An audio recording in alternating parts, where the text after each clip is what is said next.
bonjour tout le monde, chers consoeurs, chers confrères, honorable assistance. Bonjour pour le symposium des laboratoires Hekma. Donc aujourd'hui, on va voir un des sujets tabous en officine, justement des questions tabous en officine autour des troubles sexuels en pharmacie. Il s'agit de quels troubles? On va voir ensemble sur ce symposium, sur cette présentation. Donc nous avons souvent à la pharmacie des patients qui rentrent en officine. Des patients qui rentrent en officine, qui sont là, qui attendent leur tour calmement, gentiment, et qui ont un besoin à s'exprimer aux pharmaciens ou aux collaborateurs. Donc il s'agit de quel gène, de quelle pathologie, de quel trouble. Donc on va voir ensemble ce gentil client qui est en train d'attendre son tour. Donc il vient voir son pharmacien ou le collaborateur. Ils vous disent: monsieur, je m'enflamme trop vite. Il s'agit de quel trouble? Eh bien, il s'agit de l'éjaculation précoce ou l'éjaculation prématurée. Alors, c'est quoi l'éjaculation précoce?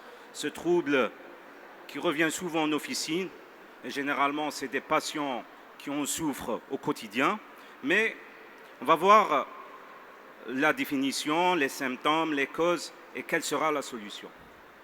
Donc, c'est un trouble sexuel généralement le plus fréquent et aussi touche près de 40% des hommes sexuellement actifs. Et aussi, c'est le deuxième trouble sexuel, juste après les troubles d'érection. Donc, c'est un problème pour l'homme, la partenaire et le couple.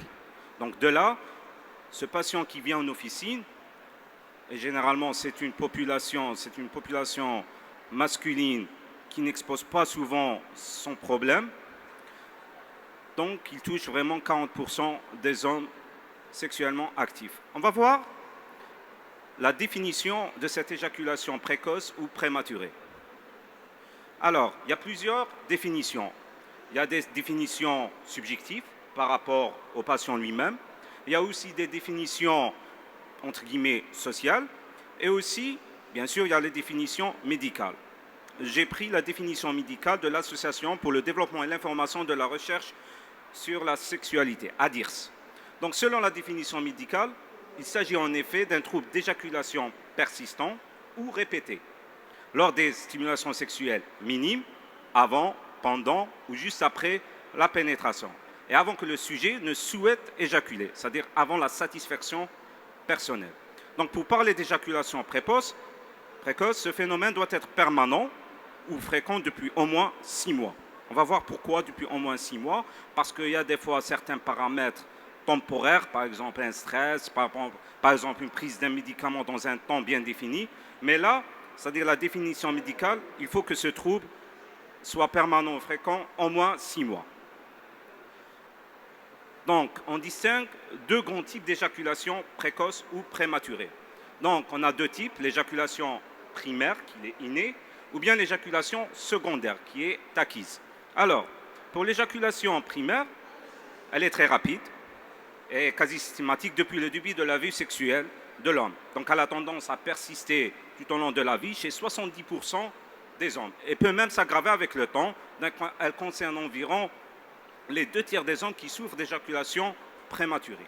Concernant l'éjaculation secondaire, c'est-à-dire c'est une éjaculation acquise avec le temps, donc elle se produit après une période de relations sexuelles normale. À l'origine de ce changement, on peut trouver une anxiété, par exemple, une anxiété de la performance, des problèmes relationnels aussi au sein du couple, ou bien psychologiques, une dysfonction érectile et aussi une hyperthyroïdie, par exemple, c'est une cause pathologique, ou l'arrêt de prise de médicaments addictifs, par exemple les opiacés. La question qui se pose maintenant, qui se pose pour le patient et pour le professionnel de santé. Donc, comment savoir si on est éjaculateur précoce? Ça, c'est très, très important. On va voir certains symptômes et on va voir après une étude sur les paramètres qui vont définir l'éjaculateur précoce. Donc, les symptômes de l'éjaculation prématurée, on peut les résumer en 3 points. Le premier point, une éjaculation fréquente, donc presque immédiate, dans les 30 secondes à 1 minute suivant la pénétration.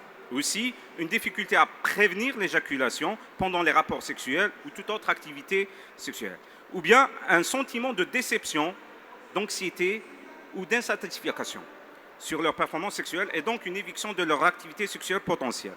Donc, comme on a dit tout à l'heure, c'est des symptômes pratiquement, on peut dire, subjectifs ou bien des symptômes définis médicalement. Subjectif, pourquoi? Parce qu'on peut être éjaculateur précoce au-delà de 30 secondes et on peut même être éjaculateur précoce après 4 minutes. Mais après 4 minutes, l'homme ne se sent pas satisfait et la partenaire aussi. Donc là aussi, on place cette situation comme une éjaculation précoce.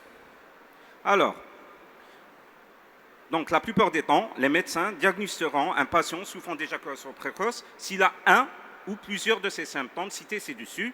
Les chercheurs ne sont pas encore certains de ce qui entraîne l'éjaculation. C'est-à-dire qu'il y a plusieurs causes, il y a plusieurs paramètres qui vont causer ça. Donc plusieurs facteurs peuvent y contribuer. Par exemple, les problèmes de prostate, les prostatites, surtout pour les hommes plus de 50 ans, les problèmes thyroïdiens, qui sont très fréquents aussi, la consommation de drogue, par exemple, ou bien une sensibilité physique exacerbée chez certains hommes. Alors, donc la question qui se pose, l'éjaculation précoce est-elle un sujet tabou? On va voir. La réponse est oui. Et qui confirme ça? Donc, il y a l'enquête PU Confidential. PU Confidential, c'est une enquête menée par le Forum européen de la santé masculine. Donc, selon le docteur Jan Box, qui est le président de ce forum, donc il va révéler sur cette enquête que la honte associée à l'éjaculation précoce demeure très forte. Et aussi, elle a clairement son impact négatif, non seulement sur la vie sexuelle, mais également sur l'estime de soi de cet homme. Et aussi, les troubles relationnels résultant sont une entrave au dialogue et au bout du compte à une action efficace contre l'éjaculation prématurée. Donc en effet, d'après les résultats de cette enquête, un tiers des hommes souffrant d'éjaculation prématurée se sentent en colère. Déjà là, l'homme se sent en colère au quotidien. Mais il n'exprime pas c'est-à-dire cette situation de colère. Il la laisse chez lui. On va voir plus tard pourquoi. Ils ressentent une certaine honte, voire de la déprime. La moitié d'entre eux ressentent ce problème comme un échec aussi et éprouvent une forme de culpabilité. Plus encore, 25% des sondés, éjaculateurs précoces, ont une perte de confiance en eux-mêmes, et ce, même en dehors de leur vie conjugale. Donc vous voyez, c'est-à-dire ce sujet tabou dont souffrent plusieurs hommes, plusieurs couples, mais on n'ose pas en parler, même à son médecin ou à son pharmacien. Donc, le principal problème révélé par cette enquête se situe au niveau de la communication. Donc on a bien compris qu'il y a un problème de communication, c'est un problème de taille et de base.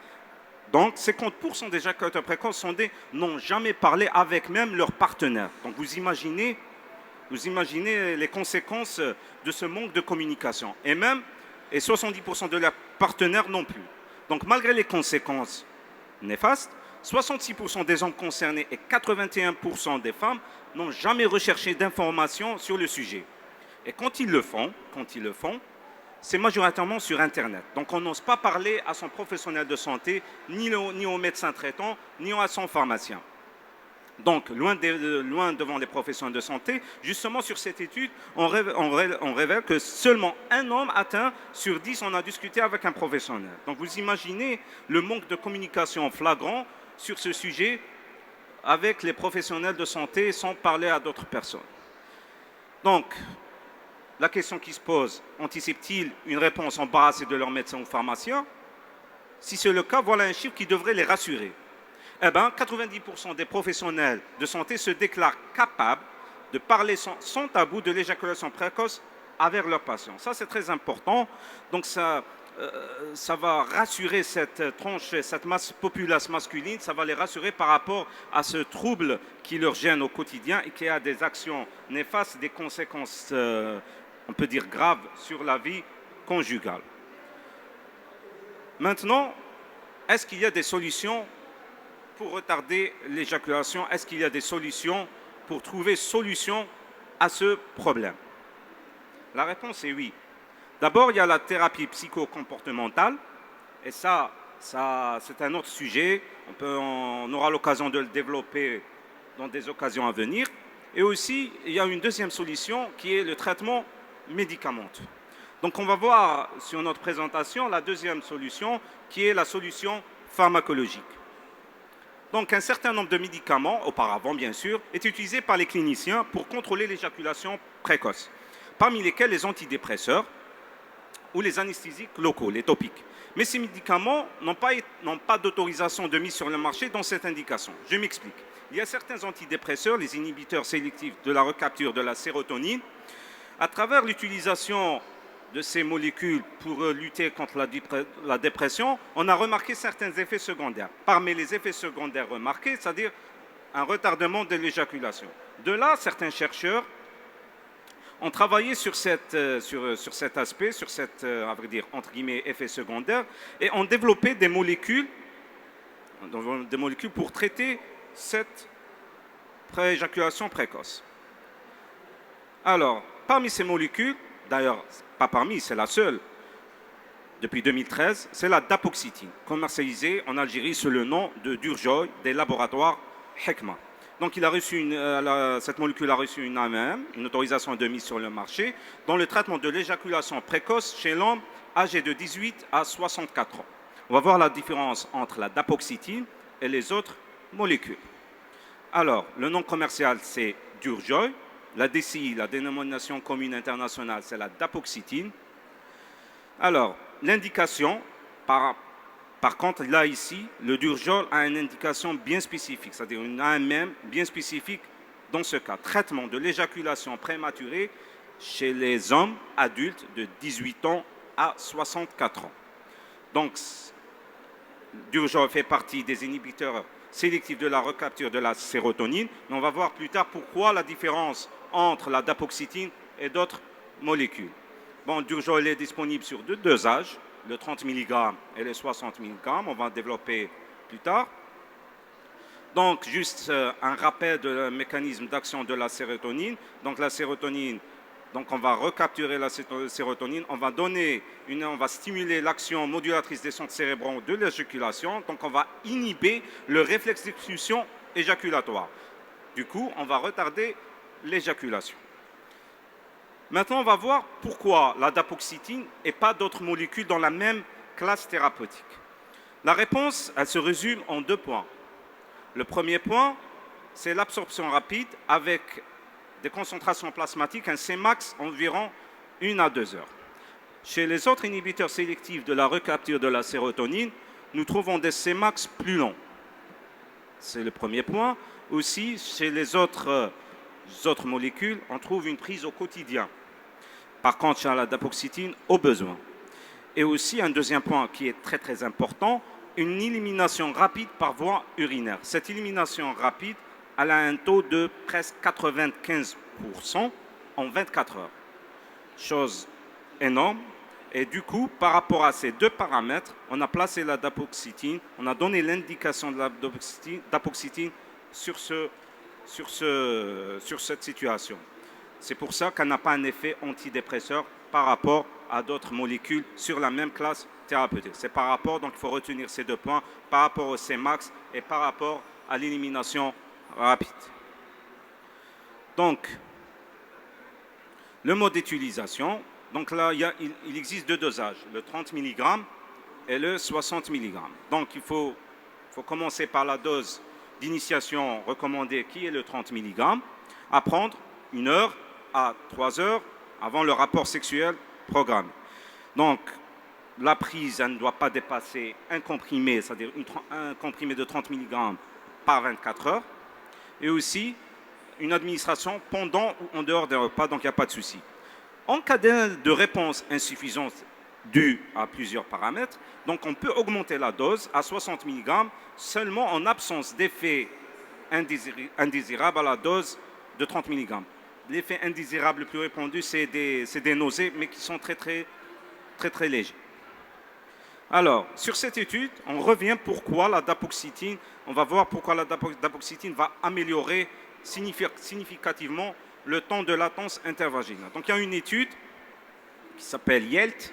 Le YELT, c'est le temps de latence éjaculatoire intravaginale. Donc si on remarque bien, on trouve, donc c'est une étude menée sur 870 patients, on trouve que l'utilisation de la dapoxétine de Durjoy a fait augmenter le temps jusqu'à 2 fois et demi sur le 30 mg et même jusqu'à 3 fois et demi sur le 60 mg, chose qui est considérable pour cette tranche de patients qui souffrent de l'éjaculation prématurée.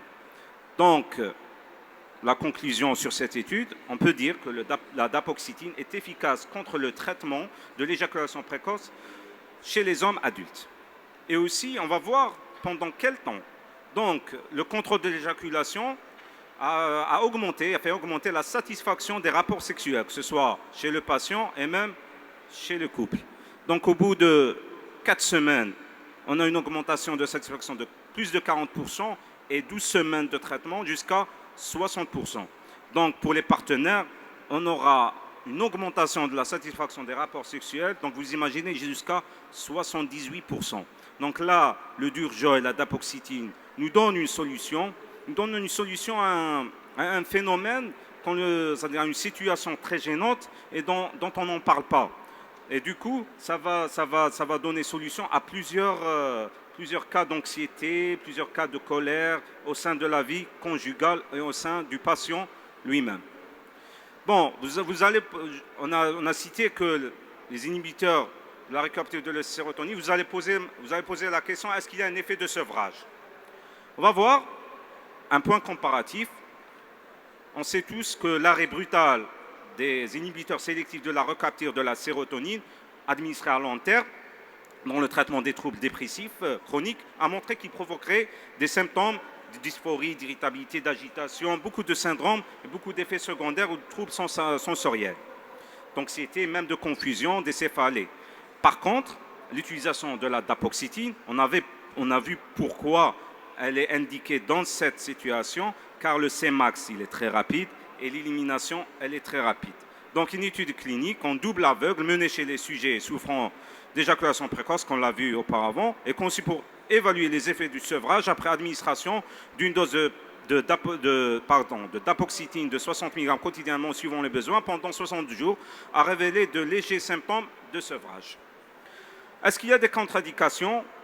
Généralement, les contre-indications qu'on trouve partout, l'hypersensibilité à la substance active, et aussi il faut faire attention par rapport aux affections cardiaques pathologiques, notamment les insuffisances cardiaques, les anomalies de la conduction telles que le bloc auriculo-ventriculaire, et aussi un traitement concomitant avec les inhibiteurs de la monoamine oxydase. Il faut faire attention sur ces 3 points. Alors, quel est le rôle du pharmacien d'officine dans cette situation? Donc, on a 3 rôles essentiels en tant que pharmacien d'officine au niveau de l'espace officinal. Donc, on doit faire l'entretien pharmaceutique à ce patient qui est là, qui est devant nous et qui n'ose pas en parler. On a vu sur les statistiques seulement 10% qui osent en parler à leurs professionnels de santé. On doit faire l'orientation, c'est très très important. En tant que professionnel de santé, on ne laisse pas des personnes pareilles en souffrir et on doit les conseiller. J'ai trouvé un questionnaire sur l'autodiagnostic, d'autant plus que la loi de santé 1811 nous donne le pouvoir de l'éducation thérapeutique et du conseil. Donc pourquoi pas les laboratoires Hekma, c'est-à-dire nous aident par rapport à l'orientation, par rapport au ciblage, par rapport au dépistage de ces gens. Il y a des questionnaires qui en résultent avec des scores à la fin. Donc on peut poser des questions à nos patients, à quel point vous êtes difficile de retarder votre éjaculation. Donc il y a jusqu'à 5 cas et on doit cocher sur les cas. Tout dépend de la réponse du patient. Et aussi, votre éjaculation se produit-elle avant que vous le souhaitez? Aussi, donc on doit répondre. Et à la fin des questions, on a des scores. Comme tout questionnaire, on a des scores. La réponse à ces scores, ou bien le résultat de ces scores, ils vont nous orienter par rapport à est-ce que ce patient est un éjaculateur précoce ou pas, ou est-ce qu'il nécessite une orientation vers son médecin traitant. Alors oui, si on obtient un score égal ou supérieur à 11, donc on est concerné par l'éjaculation précoce. Donc nous, en tant que pharmacien d'officine, on doit conseiller le patient, on doit l'orienter chez son médecin traitant. Et aussi, les médecins sont informés de la disponibilité de la dapoxétine du Durjoy de Hekma. Donc, vont consulter le malade, ils vont voir la suite de son phénomène. Si on a un score de 9 à 10, donc vous êtes probablement concerné. Là, le rôle du pharmacien d'officine, c'est bien d'en discuter avec son patient, de voir certains troubles comportementaux et aussi de l'orienter vers son médecin traitant. Si un score inférieur à 9, donc on revient à la définition qu'on a vue, c'est-à-dire l'éjaculation précoce, c'est un phénomène, on peut dire que c'est une situation qui dure 6 mois, c'est à partir de 6 mois. Peut-être s'il y a des cas qui sont là, c'est-à-dire c'est juste momentané, ou bien c'est juste dû à un facteur dû sur certains gens. Mais ça n'empêche pas qu'on doit faire un suivi. On invite le patient à revenir un mois plus tard et reposer le même questionnaire. Donc de là, on va jouer notre rôle en tant que pharmacien d'officine, en tant que professionnel de santé sur l'orientation et sur le dépistage. Nous avons vu ensemble combien est le nombre de patients qui ne communiquent pas sur ce sujet, combien ce sujet est tabou, même au sein de la profession médicale, et où nous avons vu ensemble les conséquences graves, néfastes sur la vie du patient lui-même, sur la vie conjugale du couple et même sur la vie sociale, parce que ce patient travaille, parce que ce patient a des relations sociales dans notre société. Donc de là, les laboratoires Hekma ont trouvé une solution avec la molécule Durjoy. Donc le Durjoy, il est commercialisé en Algérie sur 2 dosages, le 30 mg et le 60 mg. Le 30 mg, bien sûr, les deux dosages à 3 comprimés. Donc l'indication pour l'éjaculation précoce, donc il va la retarder. Et aussi, il va améliorer le contrôle de l'éjaculation. Et comme on a vu sur les études précédemment vues, c'est-à-dire il va augmenter la satisfaction sexuelle. Donc la posologie, un comprimé, bien sûr on commence toujours avec la dose initiale de 30 mg. Un comprimé 1 heure, 3 heures avant l'activité sexuelle et ne pas dépasser un comprimé pendant 24 heures. Donc les deux formes sont disponibles, sont commercialisées. Le 30 mg à 900 dinars et le 60 mg à 1170 dinars. Et je vous remercie.